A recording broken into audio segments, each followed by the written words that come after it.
Olá, sou o professor Cliceu, sou formado em História, Filosofia e Geografia.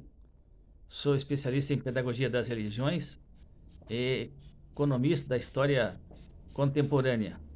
Eu vou continuar aqui falando hoje sobre a resistência africana em nosso território. Todos sabem que o negro foi caçado, outras vezes enganado pela forma enganosa, né, de usar a Bíblia, né, como forma de atrair o negro para os porões da senzala. E esse translado feito pelos navios negreiros, né, depois chamados portugueses, porque os negros eram jogados no Atlântico, né, como vida, né. Muitas vezes o negro morriam por infecção, porque eles conviviam com lavagem e também porque ali eles defecavam, né? Então, constantemente as bactérias tomam conta do corpo do negro, né? Esses negros, por tantas doenças que eles, né, foram vítimas, né, desse tipo de tratamento, eles morriam em média de 36 a 38 anos. Era o tempo de vida do negro africano no Brasil. Também é, né, bom citar que essa presença africana no Brasil foi feita por questões de natureza econômica, né? Primeiro porque o índio, como todos sabem, culturalmente ele tem uma proposta de vida livre, né? Jamais ficaria preso a um tratamento de agricultura, né? O negro se deu bem no Nordeste porque, aliás, o índio se deu bem no Nordeste porque ali, como vaqueiro, ele entendeu que estava dentro dos seus costumes, né, da época e até hoje. E o negro já não. O negro ele trabalhava de sol a sol, né? Claro, sempre resistindo para não ser escravizado, como foi, né? E então ele foi vítima nesse processo de tortura.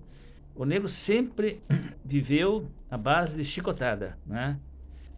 No pelourinho, né, o tronco lá, o negro levava muitas chicotadas, ali eles morriam, né, de tanto sofrimento que possuíam. É bom lembrar que quando o negro não morria depois das torturas, das chibatas, né, eles eram colocados salmoura, né, no corpo para que eles pudessem ter a cicatrização mais rápida. Então a dor era bem mais intensa do que as próprias chibatadas que eles levavam, né? Então a questão africana, ela demorou um tempo de 320 anos, né? Meados do século XVI até o século XIX, né?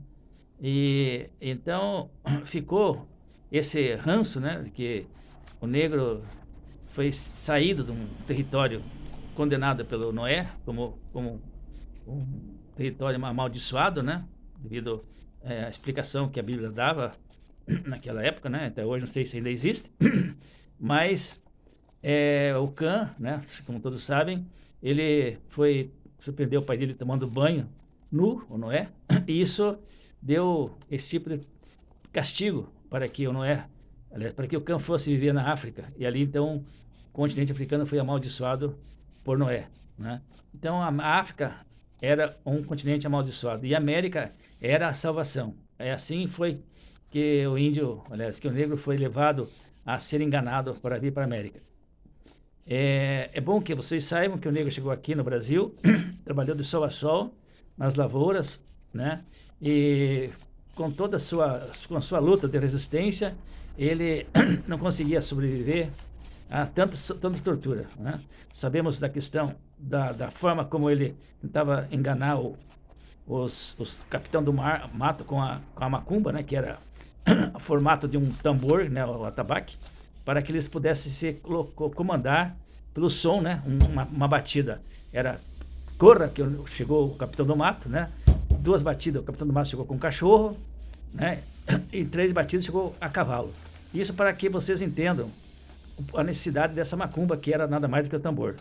Infelizmente, os cristãos, né, da época, os católicos, né, e hoje os pentecostais, né, os evangélicos, nós não temos função de que os tradicionais evangélicos também têm essa prática de acusar os negros de fazer macumba. Macumba não é fazer coisas do mal, é um instrumento musical. Isso, fazer mal mesmo, isso é coisa dos ingleses lá, na Idade Média, onde aquela coisa da feitiçaria e tal, que iniciou esse processo. Então, os negros ficaram no Brasil 320 anos torturados.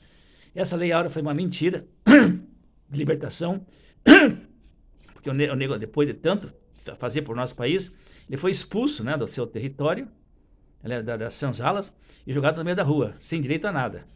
O embranquecimento, o branqueamento, como queiram, é uma proposta do Dom Pedro II, colocada no nosso país, para que esse negro fosse excluído do nosso território.